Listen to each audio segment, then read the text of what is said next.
world began and ended within a 6.1-inch OLED display. In her penthouse apartment on the 42nd floor, overlooking a city that breathed neon and exhaled smog, Sienna lived in a sanctuary of brushed concrete and floor-to-ceiling glass. It was 3:14 a.m. The city below was a sprawling motherboard of amber streetlights, but inside, the only illumination was the cold, clinical blue of her smartphone. It cast a ghostly pallor over her features, high cheekbones, skin maintained by a 12-step chemical regimen, and eyes that had forgotten how to look at the horizon. She was scrolling. The sound was a rhythmic, haptic talk against her thumb. She wasn't looking at news. She wasn't looking at friends. She was looking at the destination. The algorithm had identified her soul's fatigue weeks ago and began feeding her a steady diet of the elsewhere. A wooden pier stretching into a turquoise void. A woman in a linen dress, back turned to the camera, staring at a sunset that looked like spilled peach nectar. No power lines. No traffic. No notification badges. Sienna felt a hollow ache in her chest, a phantom limb syndrome for a life she had never lived. Her apartment was filled with essentials that cost more than a year's rent in the Midwest. A $4,000 espresso machine that she used once a day. A closet full of quiet luxury beige that felt like a shroud. She was a high-performance engine idling in a traffic jam. She looked at her reflection in the dark glass of the window. Behind her, the apartment was a masterpiece of curation. Every book on the coffee table was color-coordinated. Every candle was placed at a mathematical angle. It was a set. She lived on a stage, performing a play called Success for an audience of 420,000 strangers who validated her existence with double taps. "I'm dying here," she whispered. The city hummed in response, a low-frequency vibration of millions of air conditioners and subway grumbles. The decision didn't come like a lightning bolt. It came like a slow-acting poison. The next morning, the sun hit the city with a harsh, unforgiving glare. Sienna stood in the center of her walk-in closet. She reached out and touched a silk blouse. It felt like paper. She looked at her collection of designer bags, leather carcasses of her status. "I don't need this," she said, her voice gaining a sharp, manic edge. She opened an app. Within 4 hours, a luxury consignment courier was at her door. She watched as they packed away 5 years of her identity into cardboard boxes. The Chanel, the Hermes, the limited edition sneakers. She sold them with a cold, surgical detachment. She wasn't losing things, she was buying freedom. Or so the internal monologue went. She kept only what she deemed island appropriate. High-end linen, organic cotton, a $3,000 drone for capturing the journey, 4 power banks, a satellite-linked hotspot, a solar-powered charger that looked like a piece of NASA equipment. She was simplifying, but her kit was a masterpiece of high-tech survivalism. She was trading one set of material shackles for another, but these were colored in sand and sea foam. She sat on the floor of her now empty living room, the echoes of her movements bouncing off the bare concrete walls. She felt light. She felt powerful. She took a photo of the empty room. The likes began to roll in before she even put the phone down. 200. 501,200. You're so brave, one comment said. I wish I could do this, said another. Sienna bathed in the digital warmth. She felt more connected to the idea of the island than she did to the floor she was sitting on. She began to research the island, Isla del Sueño, a private speck of land in the South Pacific, barely inhabited, accessible only by a 4-hour boat ride from a mainland port that didn't show up on most maps. It was perfect. It was a blank canvas. Her final night in the city was a sensory funeral. She went to her favorite omakase spot. She sat at the bar, but she didn't taste the yellowtail. She was busy adjusting the lighting on her phone to capture the marbling of the fish. She needed the world to see her final meal in civilization. She needed the contrast to be sharp. She walked through the neon-soaked streets of Soho, recording snippets of noise. The sirens, the shouting, the screeching of brakes. She would use these as before audio in her first vlog. She was already editing her life before it had even happened. Back at the apartment, she laid out her gear. 2 aluminum suitcases, 1 backpack, her laptop, 3 cameras, her phone. She felt a moment of genuine terror. What if there was no signal? What if the blue she saw on the screen wasn't the blue of the water? She quickly checked the island's reviews on a high-end travel forum. No Wi-Fi in the huts, but the 4G signal is decent on the North Ridge, one user wrote. She exhaled. She could survive. She could still share. The airport was a blur of high-end lounges and overpriced lattes.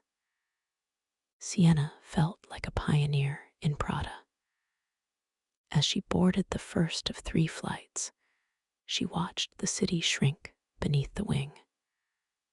The grid of lights, the hive of activity, the 42nd floor, it all became a miniature model of a life she was discarding. She spent the 18-hour flight editing her goodbye video. She used a filter that made the city look cold and gray, and the stock footage of the island look like a celestial kingdom. She was crafting the myth of her own transformation. When she landed at the mainland port, the heat hit her like a physical blow. It wasn't the warm embrace of the brochures. It was a humid, heavy, smelling of dead fish and diesel heat. Her linen shirt was damp within minutes. She hired a local boatman, a man with skin like weathered teak and eyes that didn't care about her follower count. He looked at her 2 aluminum suitcases and let out a short, dry laugh. A lot of things for a small island, he said in broken English. Sienna smiled, her influencer mask firmly in place. They're essentials, she said, holding up her gimbal-mounted camera to record the boat's departure. As the boat pushed off, the engine let out a rhythmic, choking sputter. The shore began to recede.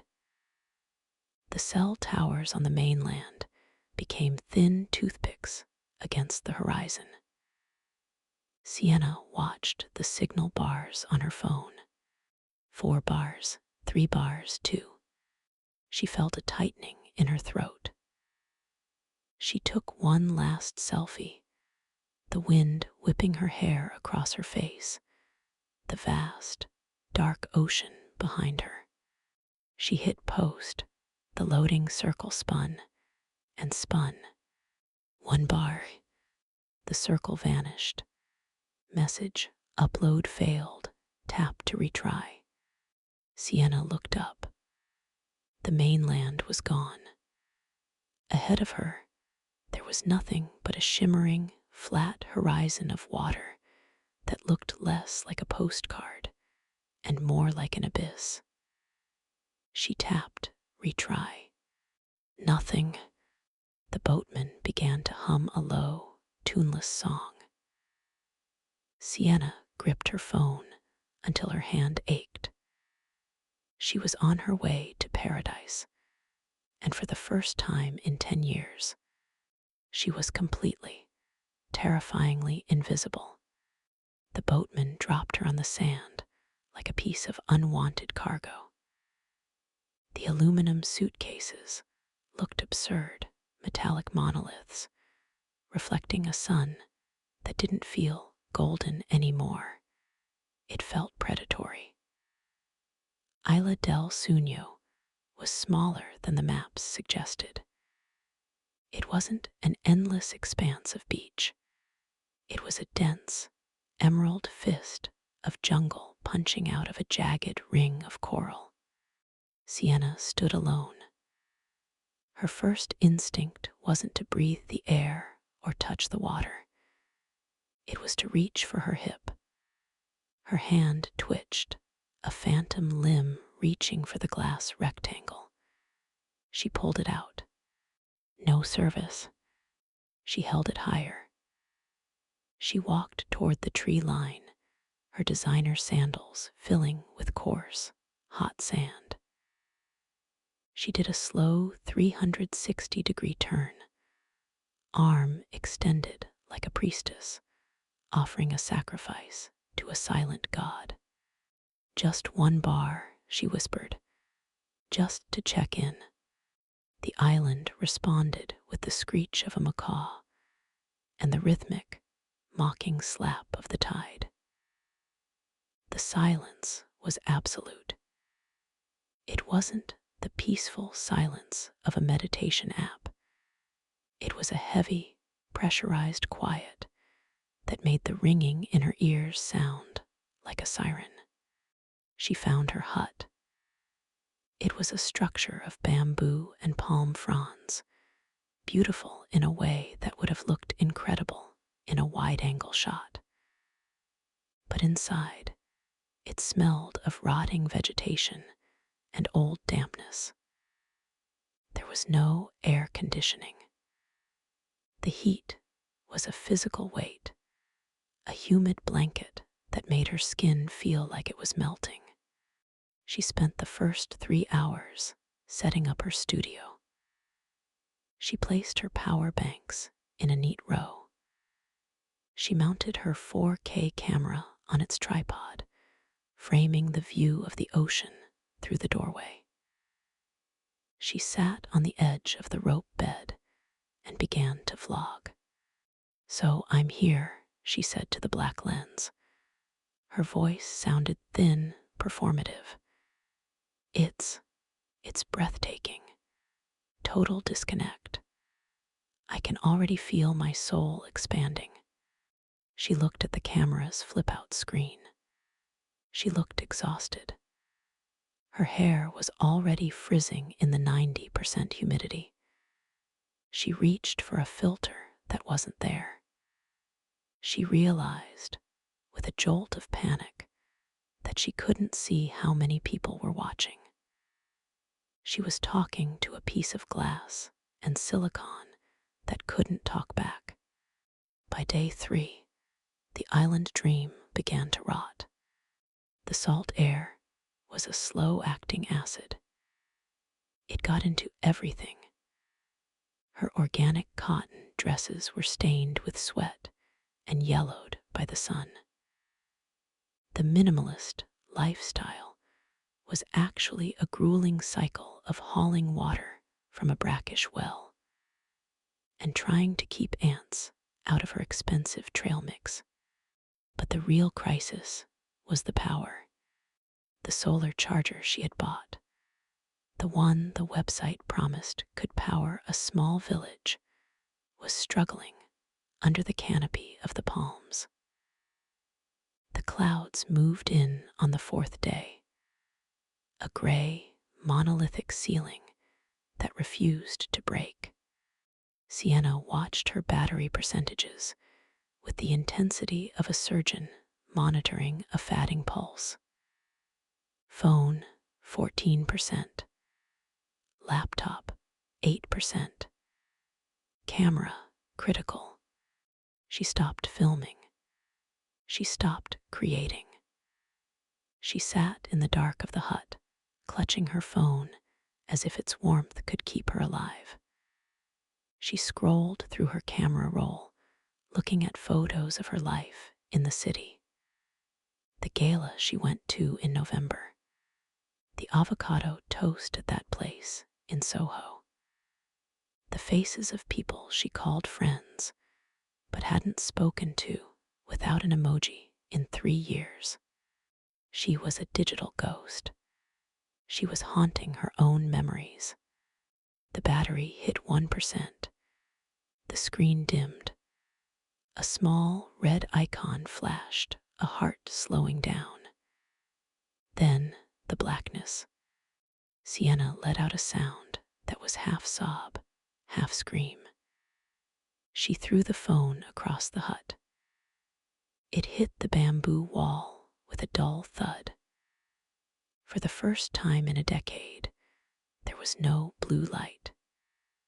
There was only the pitch-black darkness of the jungle and the sound of her own frantic breathing.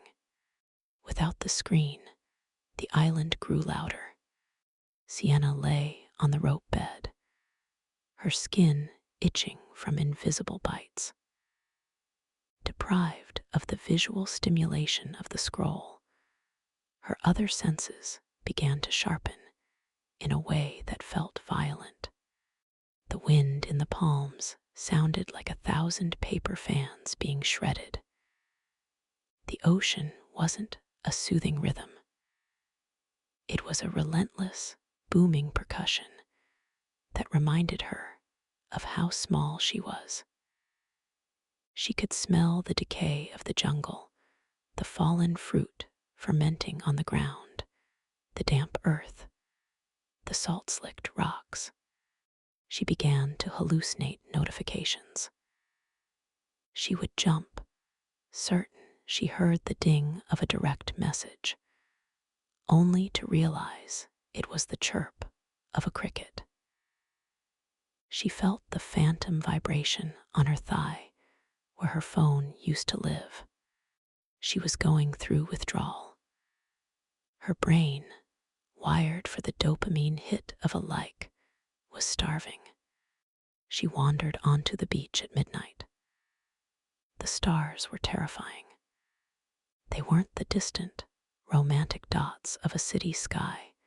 They were huge, burning gas giants hanging in a void so deep it made her dizzy. She realized she had spent her whole life looking at a representation of the world, a filtered 1080p version. The real thing was too big. It was too much. She fell to her knees in the wet sand, the tide washing over her expensive linen pants. She wasn't an influencer. She wasn't a pioneer. She was a lost girl in a wet rag, crying for a signal that would never come. Day 7, the storm broke. Sienna woke up to a world that was scrubbed clean. The humidity had dropped, and the air was crisp. She walked to a small tide pool near the reef. She hadn't seen her reflection in a week. Her smart mirror back home would have analyzed her pores and suggested a serum. She leaned over the water. The woman looking back was a stranger. Her skin was tanned, a deep, uneven brown. Her hair was a wild, salt-matted mane. There were dark circles under her eyes, but the eyes themselves, without the constant strain of the blue light, looked clearer, sharper. She looked raw. She reached into her pocket and pulled out a small, metallic object she had found in her bag. A manual compass her father had given her years ago. She had kept it as a vintage prop for photos. She didn't know how to use it, but as she held it, she felt the weight of it. It didn't need a battery. It didn't need a satellite. It just pointed. She looked at the jungle behind her. For the first time, she didn't think about how it would look in a story. She thought about what was in it. She thought about the fruit she had seen the boatman point to. She thought about the path to the high ridge. She walked back to the hut and picked up her phone. It was a cold, dead piece of glass. She looked at it for a long moment, then tucked it into the very bottom of her suitcase, beneath the silk dresses she would never wear again. She stepped out into the sun. She wasn't sharing this. She was just living it. The ghost was starting to fade. The woman was starting to breathe. Day 14. The aluminum suitcase, once a symbol of Sienna's curated minimalism, had become a nuisance. It sat in the corner of the hut, a metallic tomb for silk dresses that smelled of mildew, and a drone that would never fly again. Sienna woke up not to a haptic alarm, but to the precise moment the sun hit the top of the palm canopy. Her body, once governed by the blue light of the 3:00 a.m. scroll, had synced with the island. She walked to the tide pool. She didn't check her notifications. She checked the tide. She pulled her phone out one last time. It was a dead slab of glass.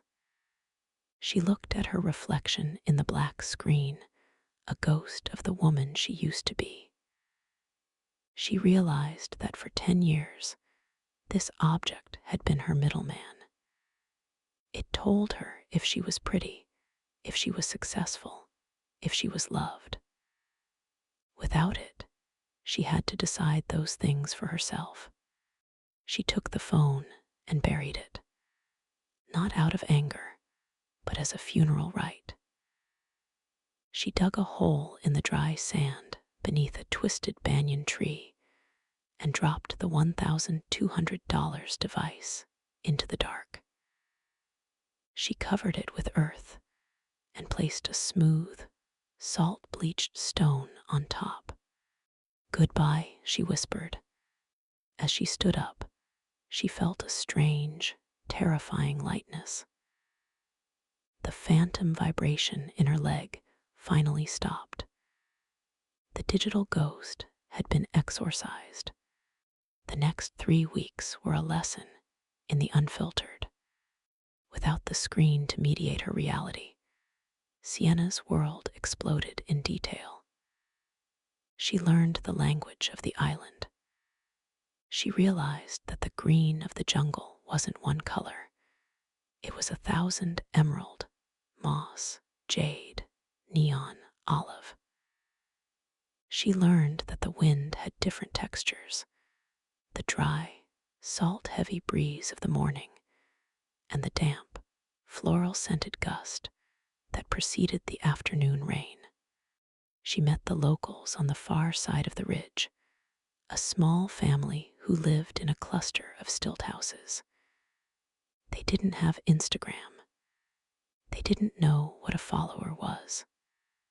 The patriarch, a man named Tane, watched her try to open a coconut with a dull knife. He didn't laugh. He just showed her the eye of the fruit. "You look for the easy way," Tane said, his voice like grinding stones. "Nature has no easy way, only the right way." Sienna spent her days learning the right way. She learned to weave palm fronds into mats that actually kept the dampness out. She learned to identify the berries that tasted like tart honey and the ones that would turn her stomach inside out. Her hands, once soft and manicured, became calloused and stained with earth. She looked at her broken nails and felt a surge of pride that no like could ever match. She was no longer capturing the sunset. She was in the sunset. She sat on the high ridge, her skin bronzed and peeling, watching the sky turn from violet to a deep, bruising crimson. She didn't think about the caption. She didn't think about the lighting. She just felt the cooling air on her face and the vast, indifferent beauty of a world that didn't need her approval to exist. The final test came in the form of a storm, not a tropical squall, but a true Pacific gale. The wind shrieked through the bamboo walls of her hut, threatening to rip the roof into the dark. Sienna sat in the center of the floor, clutching a single candle. In the past, she would have live-streamed the fear. She would have turned the danger into content, using the tragedy to boost her engagement. But there was no one watching.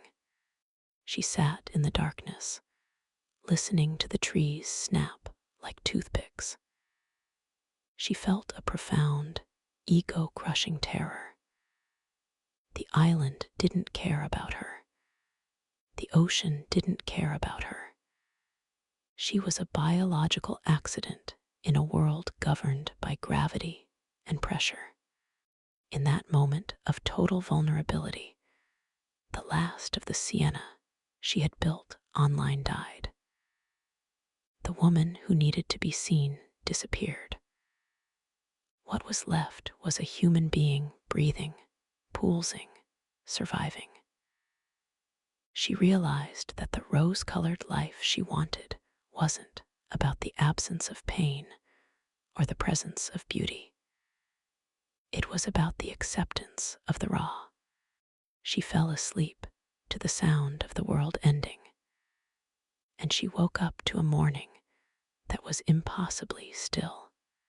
Months later, a supply boat pulled into the lagoon.